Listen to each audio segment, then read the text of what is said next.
Haleluya, damai sejahtera Kristus ada bersama dengan kita semua. Hari Rabu ya, saya akan berbicara tentang gereja-gereja teraniaya. Dan mohon maaf, rupanya sudah masuk tahun 2021. Saya belum menyelesaikan World List tahun 2020, tapi World List tahun 2021 sudah keluar. Open Doors sudah mengeluarkan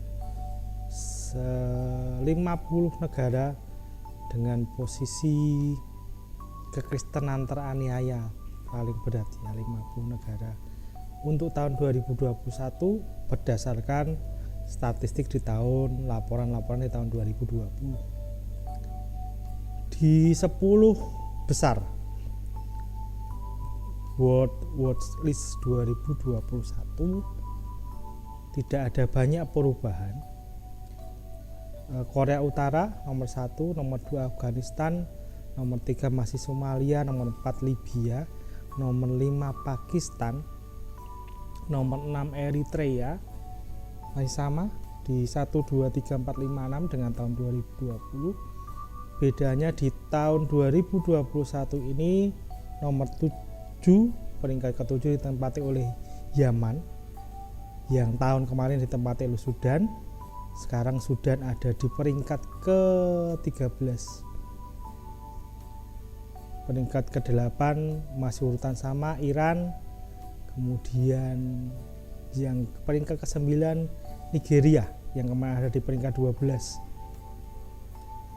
Dan peringkat ke-10 India masih sama. Relatif tidak banyak berubah di 10 besar, hanya memasukkan Nigeria dan mengeluarkan Sudan menjadi 13, sementara Nigeria menjadi di urutan ke-9. Saya akan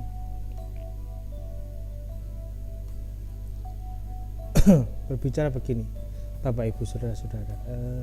Selama ini saya menggunakan aplikasi doa gereja teraniaya. Silakan dicari saja di Google Play Store atau Apple Store. Ada aplikasi semacam itu. Jadi setiap hari saya menerima update berita tentang gereja-gereja teraniaya. Salah satu yang baru saja kemarin saya baca adalah berkaitan dengan Korea Utara. Di peringkat pertama saya sejak awal mengetahui tentang World List ini, negara-negara dengan tingkat aniaya ekstrim. Korea Utara selalu ada di peringkat pertama. Ini negara yang ketika Anda diketahui terbuka sebagai seorang Kristen, maka di situ semua hak Anda akan dicabut. Ancaman tertinggi pasti kematian, tetapi kalaupun Anda tidak orang Kristen tidak dihukum mati, mereka akan langsung dimasukkan ke kamp kerja paksa yang sama dengan penjahat-penjahat dengan musuh-musuh politik dari pemerintah. Jadi ini kamp kerja paksa yang kondisinya sangat tidak manusiawi. Dan ini bukan kamp kerja paksa perorangan, tapi lebih kepada kamp kerja paksa keluarga ya. Jadi kalau ada satu orang diketahui menjadi orang Kristen, maka seluruh keluarganya akan dianggap ke sana. Maka orang Kristen di sana sangat-sangat menyembunyikan iman mereka. Bahkan ada sebuah cerita di mana sampai dengan 10 tahun usia pernikahan, suami istri sama-sama tidak tahu bahwa mereka berdua ternyata sama-sama percaya kepada Kristus. Jadi istrinya tidak tahu bahwa suaminya adalah orang Kristen, suaminya juga tidak tahu bahwa istrinya ternyata juga percaya kepada Kristus. Sampai kepada hal semacam itu, saudara-saudara. Mereka menyembunyikan iman mereka karena memang kondisinya tidak memungkinkan. Ketika mereka ketahuan, ya sudah.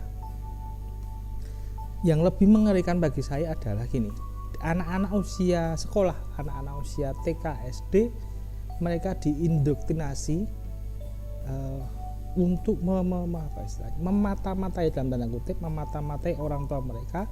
Apakah ada tanda-tanda orang tua mereka itu menjadi orang Kristen?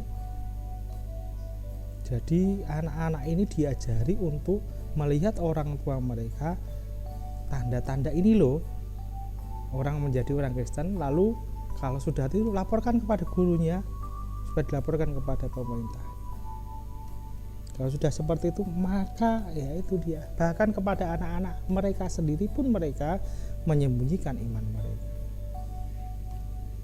Nah, saya mengajak kita berdoa untuk orang-orang percaya di Korea Utara ini ya. Meskipun dalam kondisi semacam itu ada puluhan ribu orang Kristen di Korea Utara yang tidak tercatat. Dan ada organisasi semacam Petrus yang melayani mereka. Berdoa bukan buat orang-orang Kristen ini supaya ketika mereka tidak bisa bersekutu, mereka tidak punya kesempatan membuka iman mereka tetap dilindungi oleh damai sejahtera Kristus. Untuk orang-orang Kristen yang saat ini sedang ada dalam camp kerja paksa, saya mendengar bahwa meskipun kondisinya berat, mereka memberanikan diri untuk membagikan iman mereka kepada sesama tahanan di camp kerja paksa itu. Minta tolong berdoa untuk mereka, minta tolong juga berdoa untuk organisasi-organisasi yang melayani orang-orang ini, khususnya di Korea Utara. Juga ada organisasi-organisasi yang menolong orang-orang Korea Utara ini yang ingin membelot ke luar negeri. Kita berdoa untuk mereka supaya Tuhan memberi perlindungan dan iman mereka semakin diteguhkan dalam Kristus. Masih di masa pandemi, saudara-saudara, saya tidak bosan-bosan mengingatkan untuk memakai masker, menjaga jarak, sering-sering cuci tangan dengan sabun. Satu lagi tambahnya, hindari kerumunan ya. Sebisa mungkin hindari kerumunan. Kalau di dalam ruangan ya ventilasi, durasi, jaraknya diperhatikan. Tuhan Yesus memberkati kita semua.